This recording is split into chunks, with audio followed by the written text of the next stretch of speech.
여러분 한 주간 잘 지내셨습니까? 네, 보고 싶었습니다. 여러분 많이 보고 싶었습니다. 참 좋으신 하나님의 평강과 은총이 오늘 예배 자리에 나오신 모든 성도 여러분의 예수 그리스도의 삶으로 충만하게 임하시기를 주님의 이름으로 축복합니다. 아멘. 가나안 땅에 다 이르게 되자 이스라엘 백성들은 한껏 마음이 들뜨게 됩니다. 오늘 본문에 이때는 이스라엘이 광야에서 생활한 지 38년째 되는 때인데요.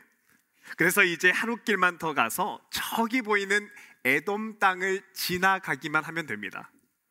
그러면 40년간의 광야 생활이 모두 마치고 이제는 하나님께서 약속하셨던 그 가나안 땅에 들어갈 수 있게 되는데요. 그런데 이때 하나님이 느닷없이 이스라엘 백성들의 발길을 돌리십니다. 아니, 바로 저기 에돔 땅을 지나 쭉 직진해서 지나가기만 하면 그렇게 단 하루면 가나안 땅에 이제 들어갈 수 있는데, 그런데 하나님이 걷기조차 힘든 바닷길로, 다리가 쑥쑥 빠지는 진흙벌로 돌아가라고 하시는데요. 그러니까 이스라엘 백성들의 입에서 불평과 불만이 나올 수밖에 없는 것이지요. 물론 하나님이 이렇게 하시는 이유를 모르는 것은 아닙니다.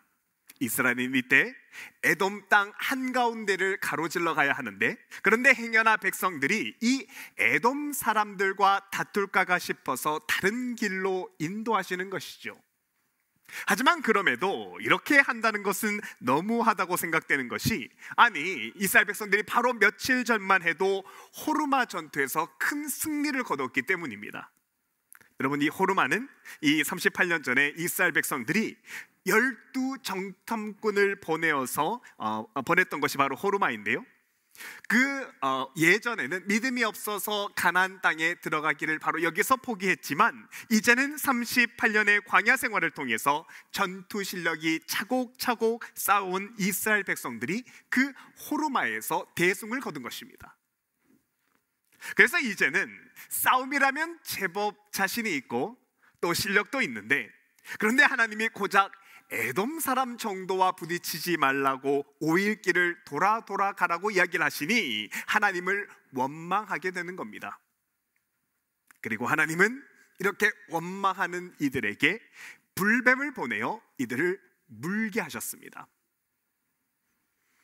그런데 여러분, 하나님은 이들에게 왜 하필 불뱀을 보내셨을까요? 우리가 언뜻 생각해보면 이건 이스라엘이 하나님을 원망했기 때문에 형벌을 내리신 것이다, 혹은 이들이 또다시 하나님의 말씀을 듣지 않으니까 불뱀을 보내서 따끔하게 회초리를 치신 것이다 라고 그렇게 생각할 수 있지만 아닙니다. 여러분, 이렇게 하나님이 이때 불뱀을 보내어 물게 하신 건 특별한 이유가 있는데요. 그래서 오늘은 왜 불뱀인가? 왜 하필 불뱀을 보내셨는가라는 제목으로 여러분과 함께 말씀을 나눠보고자 합니다. 우리가 계속해서 보고 있는 이 민수기서는 이스라엘 백성들의 광야 40년의 생활을 기록하고 있습니다. 그런데 이 민수기서는 민수기서 20장을 중심으로 출애굽 1세대와 출애굽 2세대로 세대가 나누어집니다.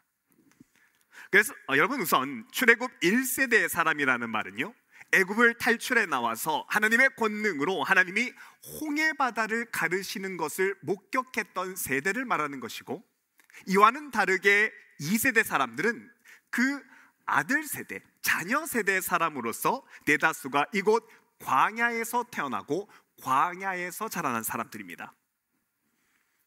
민수기서에서는 이 두 세대를 기준하는 구분이 민수기서 20장인데요. 그래서 민수기 20장에는 1세대를 대표하는 인물이죠, 아론이 죽는 것을 기점으로 해서 20장 이전에는 1세대의 이야기가 나오고 21장 이후로는 출애굽 2세대의 이야기가 나오는 겁니다.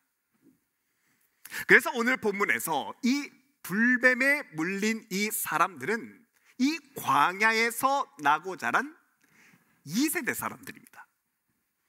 그리고 이 2세대들은 광야에서 나고 자란 덕분에 광야와 사막에 관해서는 아주 전문가들인데요, 특히나 2세대에게 광야의 불뱀은 굉장히 친숙한데, 왜냐하면 이들은 이미 사막 한가운데서 38년 동안 살아왔기 때문에, 그래서 이 불뱀에 물리면 어떻게 대처를 해야 되는지, 어떻게 해야 불뱀의 독을 제거하는지 너무나도 잘 알고 있었습니다. 게다가 고대 문헌에 보면 중동 광야 지역에 살던 사람들이 얼마나 불뱀을 잘 다루었나 하는 것이 기록되어 있는데, 이들은 열병에 걸리거나 몸에 치명적인 바이러스가 들어오면 사막의 불뱀의 독을 잘 사용해서 병을 치료하였다라는 기록이 있고, 또한 불뱀의 앞니에서 독을 채취해서 보관했다가 강한 바이러스를 없애는데 불뱀의 이 맹독을 역으로 사용할 수 있었다고 이렇게 얘기합니다. 생각해보면 이 2세대들은 무려 38년 동안 사막에서 나고 자란 사람들입니다. 사막에서 태어난 이들에게 위험 요소라는 것은 다름 아닌 뱀이나 치명적인 독을 가진 전갈 같은 맹독류였기 때문에 제2세대 사람들은 광야의 뱀과 독에 관해서는 완전히 베테랑이었지요.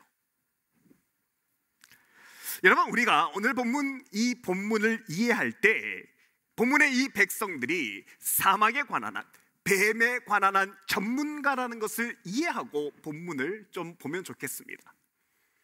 이때 백성들을 물었다는 불뱀은 여러분 당시에 아라비아 사막에 서식했던 빨간 반점을 가지고 있는 뱀을 이야기하는 것인데요, 이 뱀은 독성이 매우 강하기 때문에 한 번 이 뱀에 물리면 고열을 앓게 됩니다. 그리고 빠른 독성 때문에 빠르면 하루, 길어야 2, 3일 후면 목숨을 잃게 되는데요, 그래서 독이 빨리 퍼진다고, 독이 불과 같이 빠른 속도로 퍼진다는 그 의미와 뱀의 몸에 붉은 반점이 있다는 것으로 이 뱀을 불뱀이라고 불렀다 합니다. 그런데 이런 광야의 전문가인 이 2세대 백성들에게 오늘 본문에 큰 문제가 생긴 겁니다. 여러분, 이 2세대 백성들이 하나님을 원망해서 이들이 불뱀에게 물리게 되었는데요, 그런데 어찌 된 일인지 이들이 이미 잘 알고 있는, 이미 경험을 통해서 잘 알고 있는 그 응급조치를 다 하고 치료를 다 했는데도 열이 내리기는커녕 계속 사람이 죽어나가는 겁니다. 이 불뱀에 물리면 빠른 처리가 굉장히 중요하고, 그래서 그 처치들을 자신의 경험대로 하나하나 다 했는데, 그런데도 열이 내리지 않고 사람이 죽어나가는 것이죠. 그래서 이스라엘 백성들이 이제는 자신이 전혀 통제하지 못하는 이 광경을 두고 하나님께 살려달라고 기도를 하는데요, 그런데 이 기도에 대한 하나님이, 그 하나님의 응답이 너무나도 엉뚱한 겁니다. 여러분, 이 당시에 아라비아 광야에 살았던 유대인의 고대 지침서라는 책을 보면 불뱀에게 물릴 경우에는 보르트 가지의 즙으로 상처를 씻어내고 다프나 나무 기름을 짜서 그 즙을 상처에 발라라 라는 지침이 있을 정도로 이들은 불뱀에 관해서 정말 많은 지식을 가지고 있었습니다. 모르는 게 없다고 해도 지나치지 않을 정도이지요. 그런데 다른 것은 몰라도 이 광야와 불뱀에 관해서 전문가된 이들에게 하나님은 너무나도 엉뚱하게 회막 앞에 나와서 장대에 달린 노뱀을 바라보라고 이야기를 하십니다. 모세가 놋으로 만들어 놓은 장대에 올려둔 그 노뱀을 보면 너희가 살 수 있을 거라고 말씀을 하시죠. 그런데 여러분, 이 말은 사실 2세대들이 볼 때는 정말 말이 안 되는 겁니다. 이 불뱀에게 물리면 물린 자리에 독을 입으로 빼고 약초나무를 찾아서 즙을 짜고 빨리빨리 발라야만 겨우 나올 수가 있는 것입니다. 그래서 지금은 시간이 너무 촉박한데 지금은 한시 바삐 움직여서 약초를 더 구해서 발빠르게 움직여야 되는데, 그런데 이런 절체절명의 순간에, 시간의 촉각을 다투는 이 순간에 하나님의 말씀이 회막 앞에 나와서 노뱀을 보라는 겁니다. 이건 말이 안 되지요. 당장 사람들이 죽어나가는 이 마당에 이건 정말 상식에도 맞지 않고 도저히 이해가 되지 않습니다. 지금 노뱀을 보라니요. 아니 하나님, 다른 때도 아니고 적어도 지금은 하나님 말씀에 순종하는 그 훈련을 한 상황은 아닌 것 같습니다. 38년의 경험상 지금은 이러고 있을 때가 아닌 것 같은데, 그런데 이런 나의 경험과 상식과는 전혀 다르게 하나님은 이 순종하기도 힘들고 말도 안 되는, 상식에도 어긋난 이 일, 장대 위에 달린 뱀을 보라고 말씀하시는 것이죠. 그렇다면 여러분, 왜 하나님은 도저히 순종하기 힘든 이 말씀, 이스라엘 백성들이 생각하기에는 어쩌면 아무 쓸데 없을 것이라고 생각되는 그 명령을 왜 이스라엘 백성들에게 하시는 것일까요? 여러분, 우리가 미국에서 이민자로 살아가고 있는데요, 우리가 힘겨운 이민 생활 가운데서 한 가정의 가장으로, 살림을 도맡아 하는 어머니로, 싱글 부모로, 유학생으로, 때론 노동자로 고생고생하면서 살다 보면 그 고생 가운데 가지게 된 정말 수많은 경험들과 그리고 우리가 가지고 있는 노하우들이 있습니다. 그리고 타국 생활을 하시면서 얻게 된 많은 경험과 체험으로 이제는 어느 정도 이민 생활의 전문가가 된 것이 사실입니다. 산전수전, 정말 심지어는 공준전까지도 다 겪어보셨으니까요. 그래서일까요? 우리는 어느 순간부터 어떤 문제에 대해서는 하나님보다 내 경험을 더 중요하게 생각하게 됩니다. 이제까지 쌓아놓은 경험과 내가 가지고 있는 인간관계, 이민 생활을 하고부터 가지고 온 돈을 의지하면서 이 세상 것들이 문제를 해결해 줄 거라고 철석같이 믿고 있습니다. 하지만 그러다가 내 경험과 내 체험을 훨씬 넘어서는 그동안 한 번도 경험하지 못했던 어려움과 고난을 당하게 되면 우리는 당황하기 시작합니다. 그리고 이걸 세상 방법으로 해결하니라 우리는 분주하게 뛰어다니게 되지요. 그래서 하나님께서 오늘 이 말씀으로 우리에게 엄중하게 물으시는 겁니다. 내 삶의 이런 때는, 그 고난의 때에 너는 오직 예수님을 바라보는가? 감당할 수 없는 그 문제들이 너의 삶에 들이닥치게 되면 너는 이 문제가 오직 예수 그리스도를 바라보는 것 이외에는 승패가 달려있지 않음을 알고 오직 주님을 바라보는가? 주님이 이 말씀으로 우리에게 물으시는 것입니다.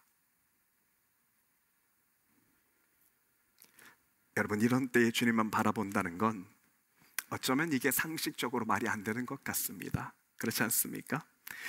내가 지금 주님을 바라본다고 당장 돈이 생깁니까?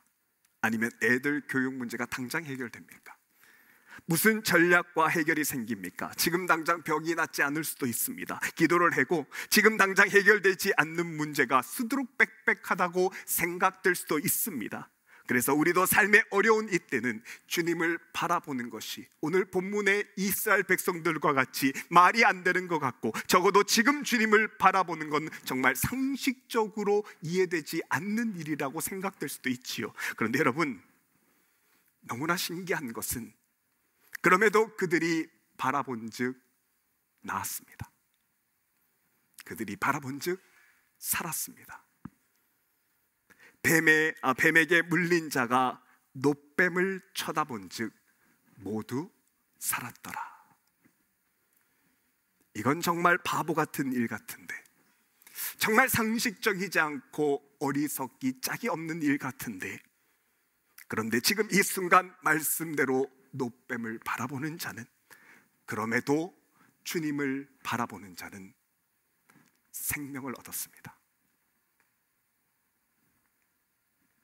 그리고 주님은 이 말씀으로 이 광야의 딸을 살고 있는 우리에게도 예수를 바라보는 오직 이것이 우리가 살 수 있는 한 가지 길이라고 말씀하는 것입니다.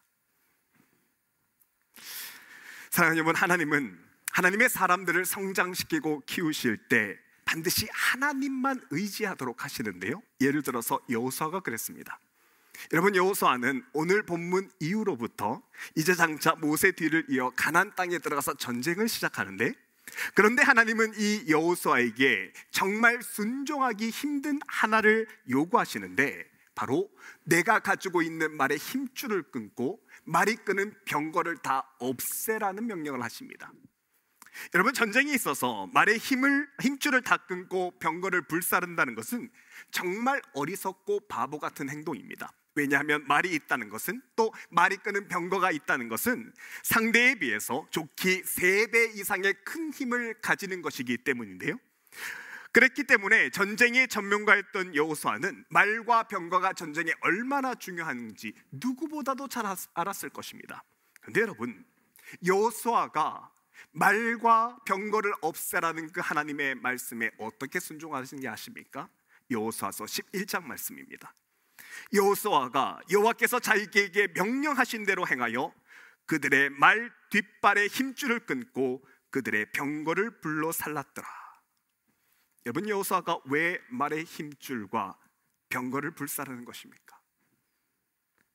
여러분, 여호수아는 사람이 이렇게 많은 말과 병거를 가지고 있으면 제 아무리 믿음이 좋은 사람이라고 해도 더 이상 하나님을 의지하지 않게 된다는 것을 너무나 분명히 알고 있었습니다. 이 말과 병거가 주는 안정감 때문에 더 이상은 기도의 자리에 나가지 않게 된다는 것을 그가 알고 있었지요. 이런 말과 병거는 세상에서 볼 때는 큰 힘인데, 이것들로 내게 안정감이 생기고 이 세상 것들로 인해서 내가 자신감이 생기면 그때부터 나는 더 이상 기도하지 않고 하나님을 의지하지 않게 된다는 것을 알았기 때문입니다. 그래서 여호수아는 말과 병거를 없애라는 하나님의 말씀에 단번에 순종합니다. 그리고 이 세상 힘을 의지한다면 결국에는 머지않아 패배한다는 것을 정확하게 그가 알고 있었지요. 여러분, 말씀에 순종하는 건 이 다윗도 마찬가지입니다. 여러분, 하나님의 사람 다윗도 말의 힘줄을 끊으라는 하나님의 말씀을 듣게 되는데요, 그러자 다윗도 역대상 18장에 이렇게 순종합니다. 다윗이 그에게서 병거 1000대와 기병 7000명과 보병 20000명을 빼앗고 다윗이 그 병거 100대의 말들만 남기고 그 외의 병거의 말은 다 발의 힘줄을 끊었다라고 말합니다. 여러분, 무엇을 말하는 겁니까? 여호수아와 다윗은 자신에게 말과 병거가 많게 되면, 그래서 자신감과 더 나아가 이것들이 자신의 힘과 교만이 되면 더 이상 나는 하나님을 의지하지 않게 된다는 것을 분명하게 알고 있었습니다. 그리고 하나님을 이 순간 바라보지 않는 것이 신앙에는 치명적인 독이 된다는 것을 그들이 알고 있었던 것이죠. 그래서 믿음의 사람들은 내 두 손에 들고 있는 것이 그 무엇이든 그것이 기도를 멈추게 하는 것이면 나에게 독이고, 하나님 이외의 다른 것들을 의지하는 것이 그것이라면 내 목에 심장에 칼이 되어 들어온다는 것을 깨닫고 병거와 말을 담대하게 불살랐던 것입니다. 그리고 고백하는 것이죠. 전쟁의 승리는 힘으로 되는 것이 아니라, 능으로 되는 것이 아니라 오직 하나님의 역으로, 하나님의 도우심으로 말미암아 승리한다는 것을 이들이 고백하는 겁니다. 그리고 온전히 하나님만 신뢰하는 것이지요. 여러분, 하나님의 오늘 본문에서 2세대 백성들이 왜 하나님만 바라보아야 되는 것, 이것을 가르치시냐면, 여러분, 이들이 이제 곧 가나안 땅에 들어가게 될 텐데, 이제 들어갈 이 가나안 땅은 이들이 경험하지 못했던 전혀 새로운 땅입니다. 이제까지 38년 동안 자신들이 살아온 광야와는 전혀 다른 땅이 이 가나안 땅이기 때문에 앞으로는 전혀 생소한 경험을 하게 된다는 것이지요. 그런데 이들이 이제까지 38년의 광야 경험이나 자신들이 가지고 있던 광야의 지식만 의지해서 앞으로의 문제를 해결해 나간다면, 여러분, 이들은 가나안 땅에서 망합니다. 왜냐하면 광야의 경험이 새 땅에서는 통할 리가 없기 때문이죠. 그래서 하나님은 오늘 이 말씀으로 2세대 백성들에게 자신의 경험과 자신의 지식 말고 하나님을 그런 상황 속에서도 온전히 받아볼 수 있는 믿음과 신앙의 훈련을 이 불뱀을 통해서 키우시는 것입니다. 그리고 이들 2세대는 하나님의 이 훈련을 그냥 귓등으로 흘려듣는 게 아니라 마음 깊이 새기게 되는데요, 그래서 여러분, 오늘 본문 이후로 이 2세대 백성들은 단 한 번도 이스라엘이 하나님을 원망했다, 하나님을 향하여 불평했다는 말이 다시는 나오지 않습니다. 그리고 이 믿음으로 가나안 접경에 다다르자 여러분, 2세대는 그렇게 상대하기 힘들다는 바산 왕과 헤스본 왕과의 전쟁에서 대승을 거둡니다. 여러분, 이 바산 왕과 헤스본 왕은 가나안 접경에서 가장 강력한 왕이었다고 전해지는데요, 그런데 하나님만 바라보는 이 이스라엘 백성들에게 이 두 왕들의 약점을 정확하게 알려주셔서 이스라엘을 대승할 수 있도록 이끄십니다. 그래서 오늘 본문 뒤에 민수기 21장과 신명기 1장 그리고 신명기 3장 바산 왕과 헤스본 왕의 기록했던 기록이 계속 나옵니다. 뿐만 아니라 다윗의 시편 68편과 이때로부터 900년 후인 느헤미야와 에스라 선지자의 설교에까지 이 바산 왕과 헤스본과의 전쟁이 계속해서 언급이 됩니다. 여러분, 왜 성경에서 바산 왕과 헤스본 왕의 전투가 계속 언급이 되냐면, 여러분, 이것은 단지 큰 승리를 했다, 이것을 말하는 것이 아닙니다. 이것으로 하나님이 삶의 절체절명의 그 순간에 하나님만 바라보는 자에게 동일한 승리를 주시겠다는 것을 우리에게 약속해 주시는 것입니다. 삶의 고난과 감당할 수 없는 어려움 앞에 오직 하나님만 신뢰하며 바라보는 자에게 하나님이 승리와 회복으로 우리를 이끌어 주시는 것이죠.